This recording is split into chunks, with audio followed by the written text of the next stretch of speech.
তার প্রতি প্রস্তুতি নেই। সুপ্রিয় সুধীজন, জগৎ সংসারে 4 প্রকারের সন্তান হয়ে থাকে। প্রথম সন্তান সাময়িক বন্ধু সন্তান, এমন তর সন্তান যে সন্তান সাময়িক সময়ের জন্য বাবা মার কাছে থাকে। যখন নিজের লাভ থাকে বাবা মা থেকে যতদিন সে নিতে পারে ততদিন সে বাবা মার সাথে থাকে। যখনই না বাবা মার কাছ থেকে পাওয়া বন্ধ হয়ে যায় সে সন্তান সে বাবা মাকে ভুলে যায়। সাময়িক বন্ধু সন্তান। দ্বিতীয় সন্তান শত্রু সন্তান। আপনারা দেখে থাকবেন অনেক খবরের কাগজে কিংবা টিভি চ্যানেলে দেখে থাকবেন সন্তানের হাতে বাবা মায়ের মৃত্যু। শুনেছেন কিনা মা এমন কথা? এরা হচ্ছে শত্রু সন্তান। যে সন্তান সে সৃষ্টিকর্তা, পরম সৃষ্টিকর্তা, পরম গুরু, মাতা গুরু, পিতা গুরুর কাল হয়ে ওঠে, সেই সন্তান হচ্ছে শত্রু সন্তান।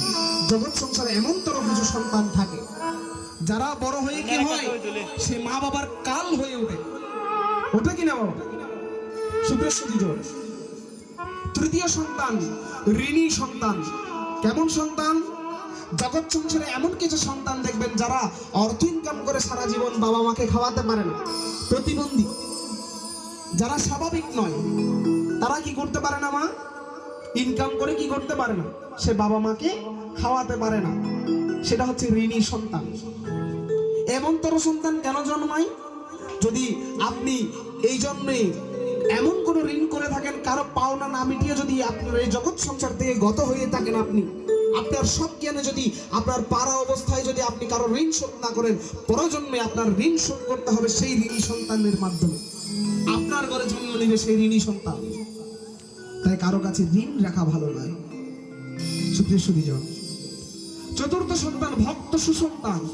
এমনও কিছু সন্তান আছে যার ঘরে নুন আনতে পান্তা ফুরিয়ে যায়, তবু সেই সন্তান বাবা মার সঙ্গ পরিত্যাগ করে না। দুবেলা দুমুঠো জোটে না, তাও সেই সন্তান বাবা মার সঙ্গ পরিত্যাগ করে না। বাবা মার সেই চরণ ধরে সে তার জীবন কাটিয়ে দেয়। এই সন্তান হচ্ছে ভক্ত সুসন্তান। এই 4 প্রকারের সন্তানই আপনাদের ঘরে ঘরে ঘরে ঘরে বেড়ে উঠছে। তাহলে সাময়িক বন্ধু সন্তান, যে সন্তান আপনার সময় কিছু সময়ের জন্য থাকছে, কিছু সময় কাল পরে আপনাকে ফেলে চলে যাচ্ছে, আপনাকে নিয়ে ভাগাভাগি করছে। আমার মা আমার দিকে খাবে 10 দিন, তোর দিকে খাবে 10 দিন, এমন তোর ভাগাভাগি করছে কেন? আপনি তাকে গীতার শিক্ষায় শিক্ষিত করতে পারেননি মা। সুপ্রিয় সুধীজন, প্রবর্তকের ঘটনা বলার প্রয়াস করছে, একটু শুনবেন। তাদের গ্রাম ছিল বোয়ালখালী। সুপ্রিয় সুধীজন, প্রবর্তক এবং নন্দনকানন ওঠার সময় দেখবেন যে সিঁড়ির মতো ধাপ রয়েছে, সেই সিঁড়ির মধ্যে কিছু মায়েরা বসে থাকে, কিছু বৃদ্ধ মা বাবা বসে থাকে, থাকে না মা? একদিন ওঠার সময় দেখতে পাচ্ছি একটা মা এবং বাবা হঠাৎ করে এসে আমাকে ধরে 200 টাকা চাচ্ছে। বলছে, বাবা রে, তোর কাছে কি 200 টাকা হবে?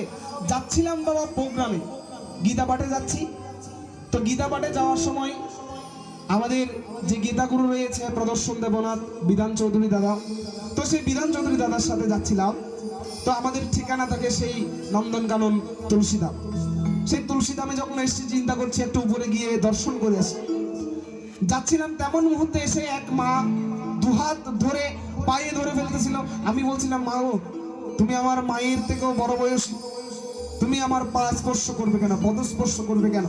এটা আমার পক্ষে মহাপাপ। কি হয়েছে মা?